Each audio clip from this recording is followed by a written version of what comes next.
Madame Bovary. Part 1. Chapter 9. Often when Charles was out she took from the cupboard, between the folds of the linen where she had left it, the green silk cigar case. She looked at it, opened it, and even smelt the odor of the lining, a mixture of verbena and tobacco. Whose was it? The Viscount's? Perhaps it was a present from his mistress. It had been embroidered on some rosewood frame. A pretty little thing, hidden from all eyes, that had occupied many hours, and over which had fallen the soft curls of the pensive worker. A breath of love had passed over the stitches on the canvas, each prick of the needle had fixed there a hope or a memory. And all those interwoven threads of silk were but the continuity of the same silent passion. And then one morning the Viscount had taken it away with him. Of what had they spoken when it lay upon the wide mantelled chimneys between flower vases and pompadour clocks? She was at Tosti's, he was at Paris now. Far away. What was this Paris like? What a vague name. She repeated it in a low voice. For the mere pleasure of it, it rang in her ears like a great cathedral bell, it shone before her eyes. Even on the labels of her pomade pots. At night, when the carriers passed under her windows in their carts singing the Marjolaine, she awoke, and listened to the noise of the iron-bound wheels, which, as they gained the country road, was soon deadened by the soil. They will be there tomorrow, she said to herself. And she followed them in thought up and down the hills, traversing villages, gliding along the highroads by the light of the stars. At the end of some indefinite distance there was always a confused spot, into which her dream died. She bought a plan of Paris, and with the tip of her finger on the map she walked about the capital. She went up the boulevards, stopping at every turning, between the lines of the streets, in front of the white squares that represented the houses. At last she would close the lids of her weary eyes, and see in the darkness the gas jets flaring in the wind and the steps of carriages lowered with much noise before the peristyles of theatres. She took in Le Corbeil, a lady's journal, and the Sylph des Salons. She devoured, without skipping a word, all the accounts of first nights, races, and soirees, took interest in the debut of a singer, in the opening of a new shop. She knew the latest fashions, the addresses of the best tailors, the days of the Bois and the opera. In Eugene Sue she studied descriptions of furniture, she read Balzac and George Sand, seeking in them imaginary satisfaction for her own desires. Even at table she had her book by her, and turned over the pages while Charles ate and talked to her. The memory of the Viscount always returned as she read. Between him and the imaginary personages she made comparisons, but the circle of which he was the center gradually widened round him, and the aureole that he bore, fading from his form, broadened out beyond, lighting up her other dreams. Paris, more vague than the ocean, glimmered before Emma's eyes in an atmosphere of vermilion.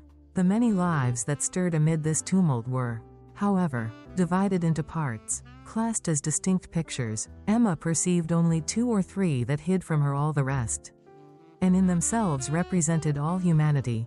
The world of ambassadors moved over polished floors in drawing rooms lined with mirrors, round oval tables covered with velvet and gold-fringed cloths. There were dresses with trains, deep mysteries, anguish hidden beneath smiles. Then came the society of the duchesses. All were pale, all got up at 4 o'clock, the women, poor angels, wore English point on their petticoats, and the men, unappreciated geniuses under a frivolous outward seeming, rode horses to death at pleasure parties, spent the summer season at Baden, and towards the 40s married heiresses. In the private rooms of restaurants, where one sups after midnight by the light of wax candles, laughed the motley crowd of men of letters and actresses. They were prodigal as kings, full of ideal, ambitious, fantastic frenzy. This was an existence outside that of all others, between heaven and earth, in the midst of storms, having something of the sublime. For the rest of the world it was lost, with no particular place and as if non-existent. The nearer things were, moreover, the more her thoughts turned away from them. All her immediate surroundings, the wearisome country, the middle-class imbeciles, the mediocrity of existence, seemed to her exceptional, a peculiar chance that had caught hold of her, while beyond stretched, as far as eye could see, an immense land of joys and passions. She confused in her desire the sensualities of luxury with the delights of the heart. Elegance of manners with delicacy of sentiment. Did not love, like Indian plants, need a special soil, a particular temperature, signs by moonlight, long embraces, tears flowing over yielded hands.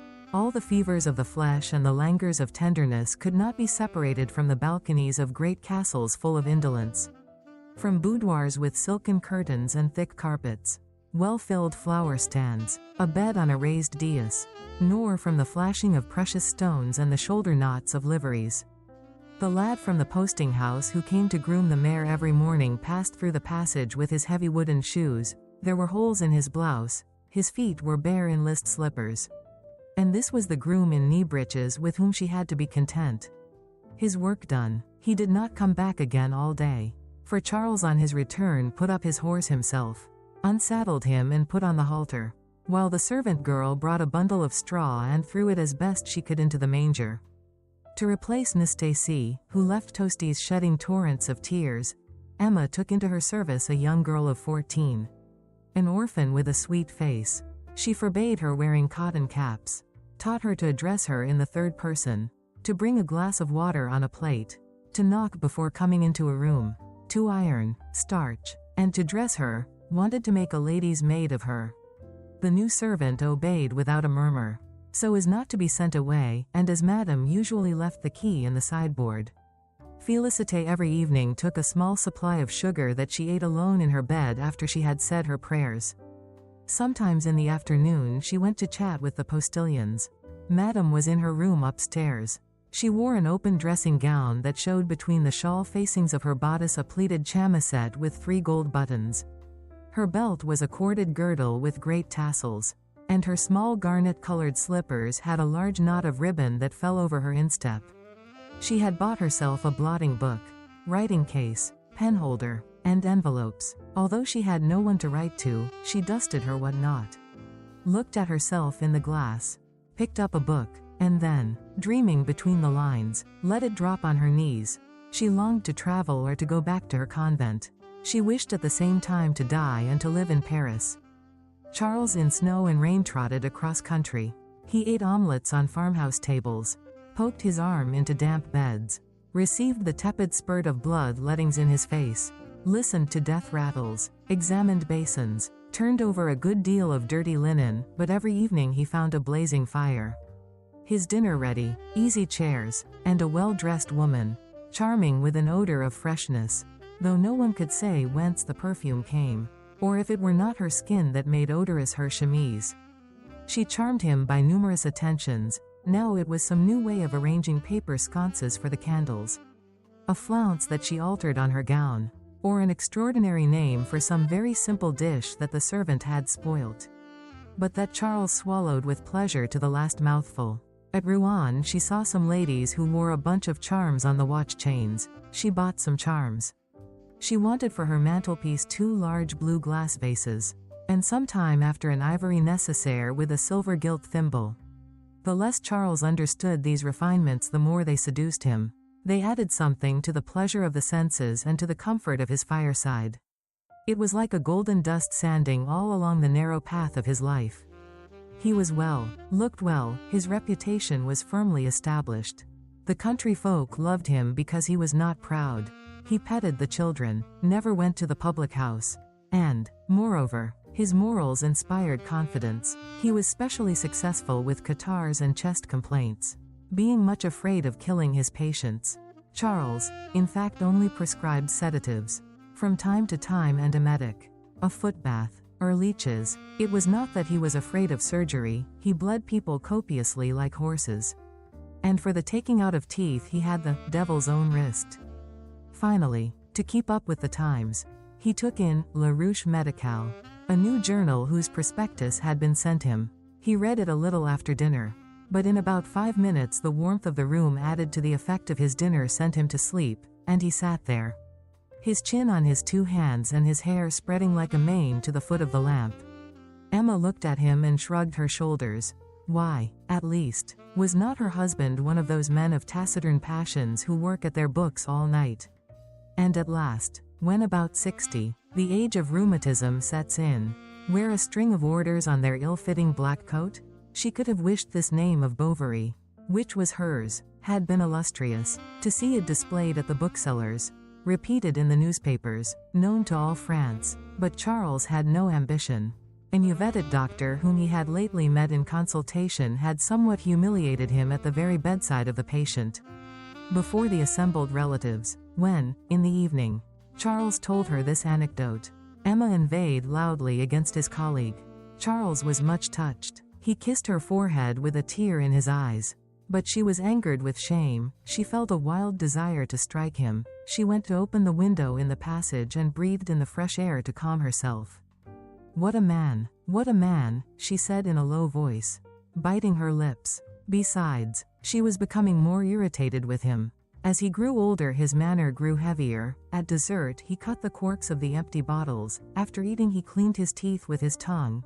In taking soup, he made a gurgling noise with every spoonful, and as he was getting fatter, the puffed-out cheeks seemed to push the eyes, always small, up to the temples. Sometimes Emma tucked the red borders of his undervest onto his waistcoat, rearranged his cravat, and threw away the dirty gloves he was going to put on, and this was not, as he fancied, for himself, it was for herself, by a diffusion of egotism, of nervous irritation.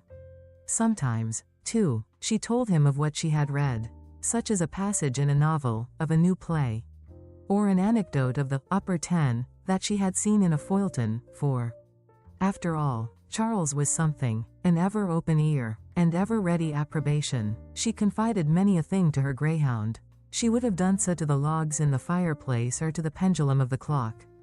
At the bottom of her heart, however, she was waiting for something to happen.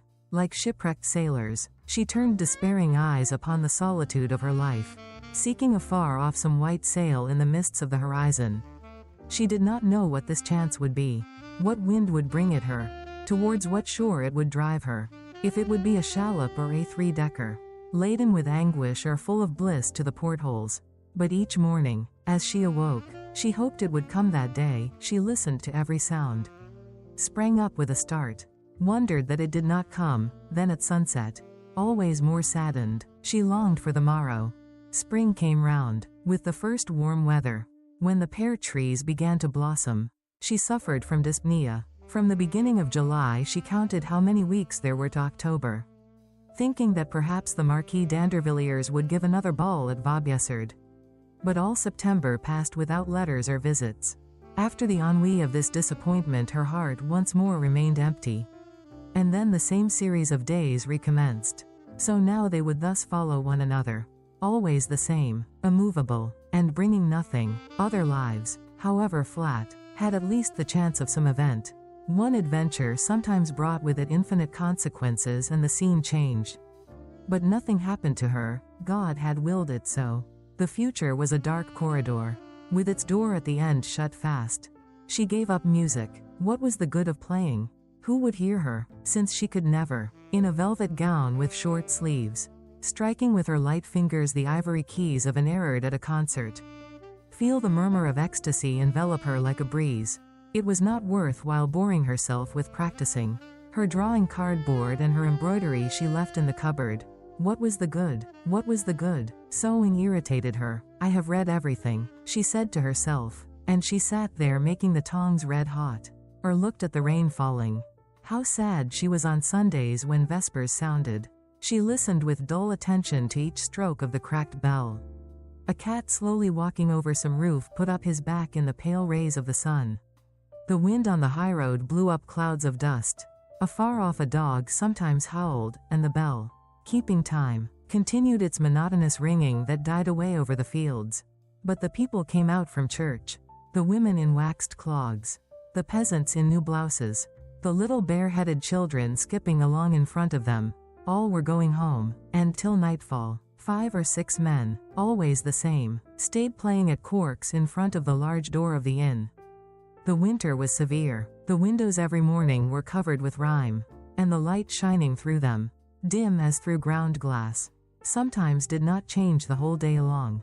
At 4 o'clock the lamp had to be lighted. On fine days she went down into the garden. The dew had left on the cabbages a silver lace with long transparent threads spreading from one to the other. No birds were to be heard, everything seemed asleep. The espalier covered with straw, and the vine, like a great sick serpent under the coping of the wall, along which, on drawing near, one saw the many-footed woodlice crawling. Under the spruce by the hedgerow, the curé in the three-cornered hat reading his breviary had lost his right foot. And the very plaster, scaling off with the frost, had left white scabs on his face. Then she went up again, shut her door, put on coals, and fainting with the heat of the hearth, felt her boredom weigh more heavily than ever.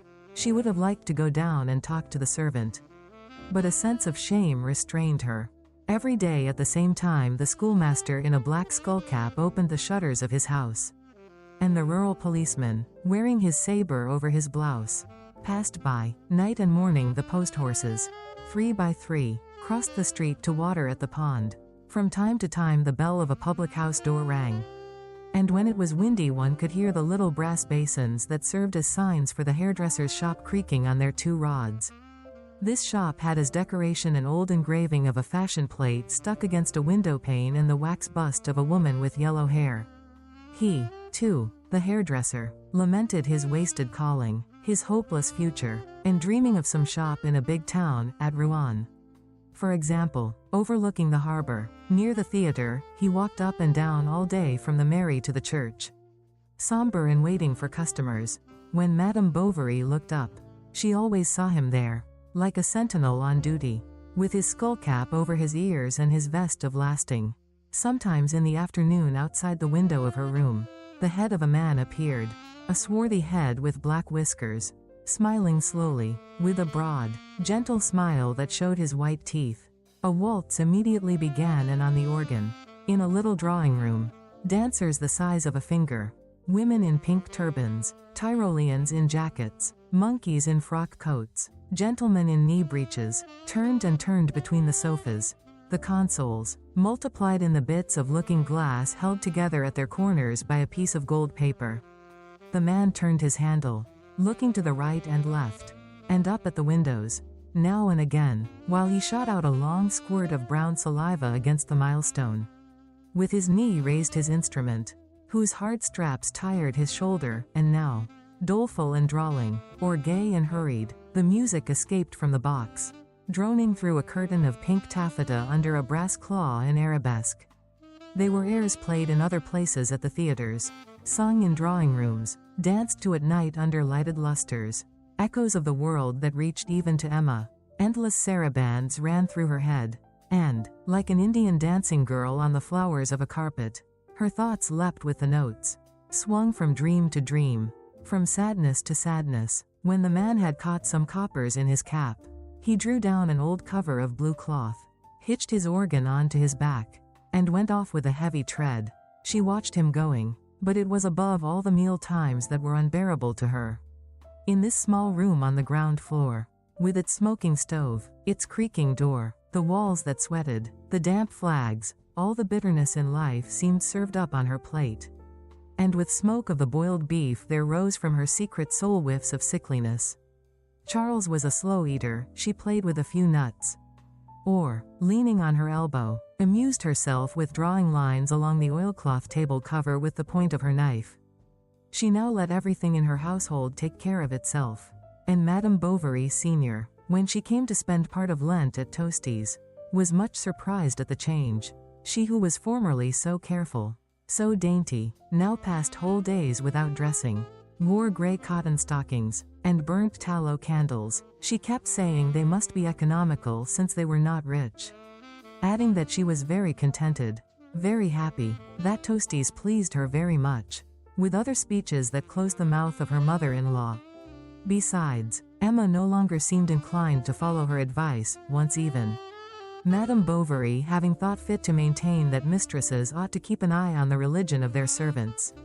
She had answered with so angry a look and so cold a smile that the good woman did not interfere again. Emma was growing difficult, capricious. She ordered dishes for herself. Then she did not touch them. One day drank only pure milk, the next cups of tea by the dozen. Often she persisted in not going out. Then, stifling, threw open the windows and put on light dresses. After she had well scolded her servant, she gave her presents or sent her out to see neighbors. Just as she sometimes threw beggars all the silver in her purse. Although she was by no means tender-hearted or easily accessible to the feelings of others. Like most country-bred people, who always retain in their souls something of the horny hardness of the paternal hands. Towards the end of February, old Rouault, in memory of his cure, himself brought his son-in-law a superb turkey, and stayed 3 days at Toasties, Charles being with his patients. Emma kept him company. He smoked in the room, spat on the fire dogs, talked farming, calves, cows, poultry, and municipal council, so that when he left she closed the door on him with a feeling of satisfaction that surprised even herself. Moreover, she no longer concealed her contempt for anything or anybody, and at times she set herself to express singular opinions, finding fault with that which others approved, and approving things perverse and immoral, all of which made her husband open his eyes widely. Would this misery last forever? Would she never issue from it? Yet she was as good as all the women who were living happily. She had seen duchesses at Vaubyessard with clumsier waists and commoner ways. And she execrated the injustice of God. She leant her head against the walls to weep. She envied lives of stir, longed for masked balls, for violent pleasures, with all the wildness that she did not know, but that these must surely yield. She grew pale and suffered from palpitations of the heart. Charles prescribed valerian and camphor baths. Everything that was tried only seemed to irritate her the more. On certain days she chatted with feverish rapidity, and this overexcitement was suddenly followed by a state of torpor, in which she remained without speaking, without moving. What then revived her was pouring a bottle of eau de cologne over her arms. As she was constantly complaining about Toasties, Charles fancied that her illness was no doubt due to some local cause, and fixing on this idea, began to think seriously of setting up elsewhere. From that moment she drank vinegar, contracted a sharp little cough, and completely lost her appetite. It cost Charles much to give up Toasties after living there 4 years, and, when he was beginning to get on there, yet if it must be, he took her to Rouen to see his old master. It was a nervous complaint, change of air was needed. After looking about him on this side and on that, Charles learnt that in the Neufchâtel arrondissement there was a considerable market town called Yonville-l'Abbé, whose doctor, a Polish refugee, had decamped a week before. Then he wrote to the chemist of the place to ask the number of the population, the distance from the nearest doctor, what his predecessor had made a year, and so forth, and the answer being satisfactory, he made up his mind to move towards the spring, if Emma's health did not improve. One day when, in view of her departure, she was tidying a drawer, something pricked her finger. It was a wire of her wedding bouquet. The orange blossoms were yellow with dust and the silver-bordered satin ribbons frayed at the edges. She threw it into the fire. It flared up more quickly than dry straw. Then it was, like a red bush in the cinders, slowly devoured. She watched it burn. The little pasteboard berries burst. The wire twisted. The gold lace melted, and the shriveled paper corollas, fluttering like black butterflies at the back of the stove, at last flew up the chimney. When they left Toasties at the month of March, Madame Bovary was pregnant.